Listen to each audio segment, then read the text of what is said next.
Sare ya bila kufungana dhidi ya Stellenbosch ugenini kwenye uwanja wa Moses Mabhida, Durban, Afrika Kusini leo Aprili 27 mwaka 2025 imeivusha Simba Sports Club kwenda hatua ya fainali kombe la shirikisho Afrika, ikibebwa na ushindi wa bao 1-0 iliyopata katika mechi ya kwanza nyumbani Jumapili iliyopita. Stellenbosch ambao katika mechi nyingi za mashindano hayo wamekuwa wakicheza kwa kutegemea mashambulizi ya kushtukiza, katika mchezo wa leo walionekana kuingia tofauti, ambapo limiliki mpira na kushambulia kwa muda mrefu, lakini safu ya ulinzi ya Simba ilikuwa imara kuondosha hatari ambazo zilielekezwa.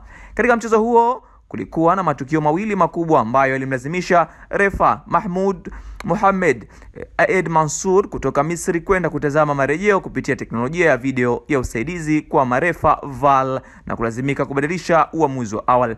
Tukio la kwanza lilikuwa dakika 11 ambapo refa huyo aliwazawadia Simba mkwaju wa penalty baada ya awali kudhani Kibu Denis aliangushwa katika eneo la hatari, lakini baada ya kulitazama upya tukio hilo alibatilisha uamuzi wake na kuifanya kuwa ni mpira wa kutengwa, yani goal kick.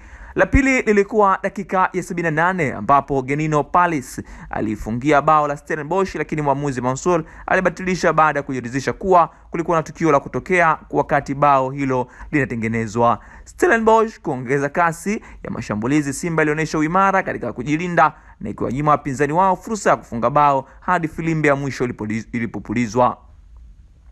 Ushindi huo unaifanya Simba itinge fainali mara pili hatua ya kombe la shirikisho barani Afrika mpira wa miguu CAF, ambapo mara ya kwanza ikiwa ni mwaka 1993 ilipoingia katika hatua ya fainali kombe la CAF.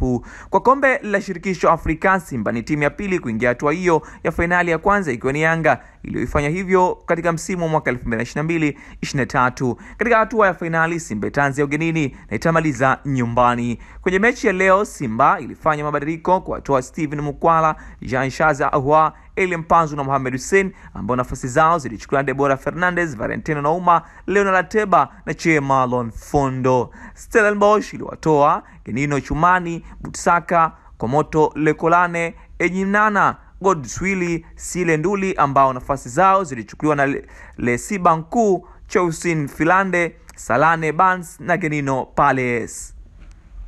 Endelea kufuatilia Mwananchi Digital kwa habari za kimichezo na nyinginezo.